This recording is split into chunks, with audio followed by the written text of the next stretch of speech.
মহানবী সাল্লাল্লাহু আলাইহি ওয়াসাল্লামকে যেভাবে কষ্ট দিয়েছিল তায়েববাসী। প্রিয় দর্শক, ঘটনাটি জানতে আপনারা পুরোটা দেখবেন ইনশাআল্লাহ। মহানবী সাল্লাল্লাহু আলাইহি ওয়াসাল্লাম প্রকাশ্যে ইসলাম শুরু করার পর তার উপর অকাত্য নির্যাতন শুরু করে কুরাইশরা। কুরাইশদের নির্যাতনের সময় ঢাল হয়ে পাশে দাঁড়িয়েছিলেন চাচা আবু তালিব ও নবীজির সহধর্মিণী হজরত খাদিজা রাদিয়াল্লাহু তাআলা আনহা। তারা মহানবী সাল্লাল্লাহু আলাইহি ওয়াসাল্লামকে মানসিকভাবে অভয় ও আশ্বাসবাণী দিয়ে সহযোগিতা করেছেন সব সময়। তাদের ইন্তেকালের পর কুরাইশদের নির্যাতন বেড়ে যায়। এ সময় রাসূল সাল্লাল্লাহু আলাইহি ওয়াসাল্লাম মক্কা থেকে ৭৫ মাইল দূরে অবস্থিত তায়েব গমন করেন। এ সময় তার সঙ্গে ছিলেন আজাদকৃত গোলাম ও পালক পুত্র যায়েদ ইবনে হারিসা রাদিয়াল্লাহু তাআলা আনহু। আশা করেছিলেন তায়েফের লোকেরা হয়তো ইসলাম গ্রহণ করবেন।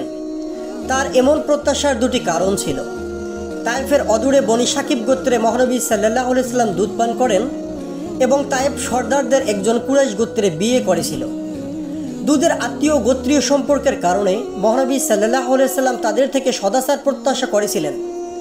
তায়েফে 10 দিন তিনি গোপনে, প্রকাশ্যে ও একাকী ও সামগ্রিকভাবে দাওয়াত দেন।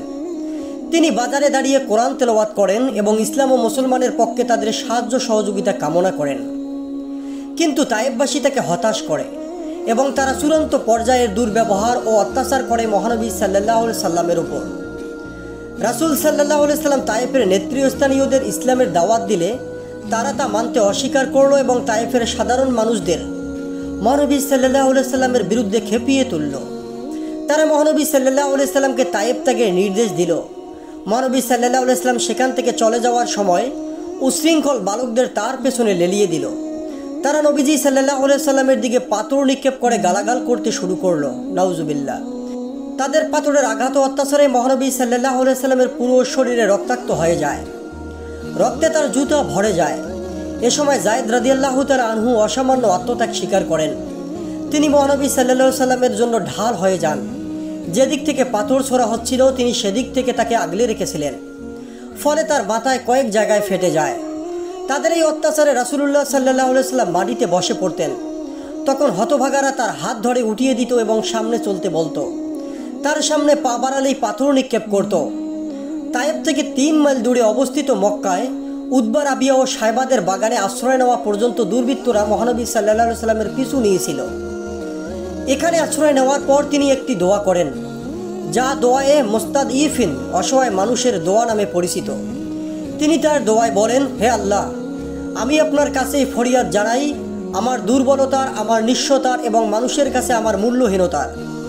আপনি দয়ালুদের মধ্যে সর্বাধিক দয়ালু। অসহায় ও দুর্বলদের প্রতিপালক তো আপনি, আমার প্রতিপালকও আপনি। আপনি কার হাতে আমাকে সোপর্দ করেছেন? অনাত্মীয়, রুক্ষ চেহারাওয়ালাদের কাছে অথবা এমন শত্রুর কাছে আমাকে ঠেলে দিচ্ছেন যারা আমার ও আমার কাজের উপর প্রবল। আপনি যদি আমার উপর অসন্তুষ্ট না হন তবে এরপরও আমি কোনো কিছুর পরোয়া করি না। তবে আপনার পক্ষ থেকে নিরাপত্তা ও আফিয়াত আমার জন্য অধিক প্রশস্ত। হে আল্লাহ, আমি আপনার সত্তার নূরের আশ্রয় প্রার্থী, যা দিয়ে সমগ্র আধার আলোকিত হয়ে যায় এবং দিন ও দুনিয়ার সব কিছু পরিশুদ্ধ হয়ে যায়। আপনি আমার উপর কি অভিশাপ অবতীর্ণ করবেন বা ক্রোধান্বিত হবেন যে অবস্থায় আমি আপনার সন্তুষ্টি কামনা করি? সব শক্তি ও ক্ষমতা শুধু আপনারই। আপনার শক্তি ছাড়া কোনো শক্তি নেই।